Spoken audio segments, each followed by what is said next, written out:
What's going on, guys? Welcome to the channel. Today we're going to be taking my SP to have a Woolich reflash and an additional service, even though it was serviced 20 miles ago, but we'll go into that when we hop on.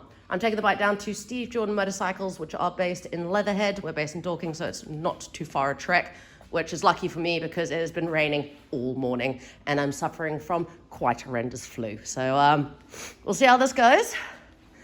I am stoked to finally be getting on it, but equally I'm going to be riding it in Nancy mode because I don't trust these tires.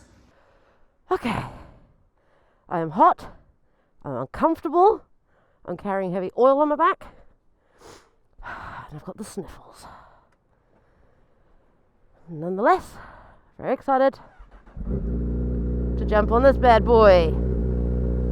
As you can see, Nancy settings, nice bit of traction there. I'm not used to having bikes with electric, so it's always a novelty when I can press buttons. Just let it warm up and we'll get on our way. Okay. Let's see if I remember how to ride a bike. It's so crazy. I mean, like, I haven't ridden in so long now that it feels alien anyway. But then, yeah, this is completely different to my other blade. We're just going to take it easy, and I'm going to try and not throw up in my helmet. Twig! Ah! It's cool to see this bike out and about though, like just with the paint. Still need to get it a little bit cleaned up. But what I'm going to do is also get Steve Jordan to check over it because I did all the work myself and sometimes I do silly things. I cannot wait to get this on track and shake it down. Because honestly, I think on UK roads, like, you could literally just cruise around in a second. You wouldn't need any other gears.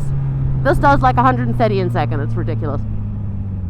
I just made those stats up, but it's around there. So the reason why I'm getting this reflashed is not all to do with wanting to gain more power, although that's a really nice byproduct.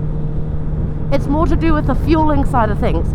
I put this Scorpion slip-on on, and since putting it on, I can feel flat spots in the rev range, particularly in the mid-range. And when I get on Sean's bike, which is the SP2, and he's got different exhaust to me, that it's a little bit bigger and it's got a mid-pipe, like, it feels fine. So I don't know if... It could be one of two things. Either, yeah, it could be the exhaust itself, or it might have an exhaust blow somewhere because I fit this at stupid o'clock. I think we're going to call it a day. And maybe I missed something, so that's another thing I'm going to get them to have a look at. The second thing is I'm doing another oil service on this, even though it literally had one like 20 miles ago, because it was the supplying dealer that did the service for me, and it was a Honda dealer, so I presume they just used the oil that's the oil grade that's recommended for this bike. But because I'm predominantly going to be doing track riding, I want something a little bit thicker and a little bit better. So I went for Motul 300V like I did with my CBR1000. I went for 10W40, which is, I believe, thicker than the standard oil that goes in. It's me just being preemptive. Some people think it's frivolous. But at the end of the day, it's 50 quid for oil and like an hour labor. Like, I'm, not going to lose sleep over that. And then she's pretty much good to go. I can't really think of anything else to buy. So we're pretty close to Steve Jordan now. What I'm going to do when I get there, drop the bike off, I'm going to ask them if they can do a little video of it on the dyno, because sadly I have work tomorrow and that's when they're going to be doing it. And then when I pick up the bike, we'll talk facts and figures. And also, Sean's bike has just been down to them. He didn't get his bike reflashed, but he wanted 2 dyno runs, one with a stubby can and one with longer can that he'll be using on track. So we'll do a comparison, which I think will be quite interesting. So this little place here only sells Figaros. I don't know how they're still open. No offense, but like, is the market for Figaros big? What else we got here today? An R1. Got a Gix 1000. Got whatever that is. Yamaha. MT something, maybe. Okie dokes, guys. I'm going to park up And I will catch you in a bit, because they're going to give me a loan bike and I want to see what it is. Oh, let's look at it in the sun. Oh, you pretty, pretty little thing. I love this. It's just so cool. You know the saying, if you don't look back at your bike when you walk away, you didn't buy the right bike. So this is my next noble steed. A little bit different in it.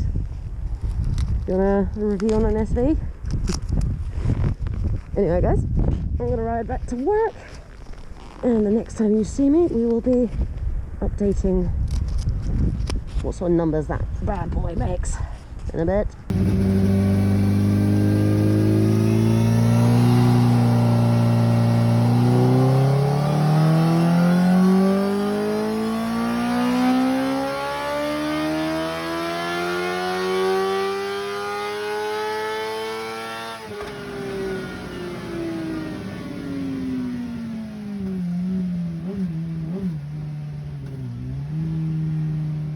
Right, so I'm back up at the showroom with my bike, and we have some dyno figures and some graphs. And remember when I said that I wasn't overly fussed about what power this bike made? Turns out I was completely lying. Take a look at this. Drum roll. My SP makes 179.12 wheel horsepower, and that is with the Woolich Remap, and that's stubby Scorpion exhaust. Now, if you notice the numbers at the bottom where it says before, that would be the initial run that they did where the map was not put on. It would have just been with a Scorpion exhaust. So if you were to choose that exhaust, your bike will make in the region of 172.75 wheel horsepower. Now, I've watched a couple of YouTube videos of standard SPs getting dynoed, and I'm not getting into the politics of dynoing bikes and ambient temperatures and different makes of dynos. But from what I've seen, they are making between 162 to 165, 66 wheel horsepower stock. So it's quite nice here, because knowing that, the gains between stock to putting a slip-on are fairly decent. And then the gains of the Woolich Remap on top of that, that's quite a hefty jump. Now, let me show you the reason why I'm a little bit bummed out. Here is Sean's graph. Sean did not map his bike. That is quite literally a SP2 with two variations of exhausts on it. So he did a couple runs with the short can and a couple runs with a very, very long can, both of them made by SP Engineering. So with the long can at the bottom, 179.29 at the wheel, and with the short can, makes ever so slightly more power. So that's 179.74. Just proving that the SP2, there is actual differences. Because, I mean, when you look at, brochure literature, they say, like, the SP2 doesn't make more brake horsepower. They're both 189. I'm showing you a graph here of an unmapped bike that is making the same as my bike. Now, I'm not angry. His bike was vastly more expensive than mine. So me spending, between an exhaust and the remap, going to be like 800 quid? I'm still way, way below the price of getting an SP2. But it just goes to show that internal work that's been done for that engine does make a difference. Now I'm going to show you one more graph, and this graph is actually the one that did upset me. Look, you know I'm kidding when I say 179 is a bad number. That's not a bad number. But when you look at this is a SP with a full acropovic system with a Woolich map. It made 193 at the wheel. That is astounding, and just goes to show, headers are where it's at. You know, you can try put whatever slip on and do whatever map.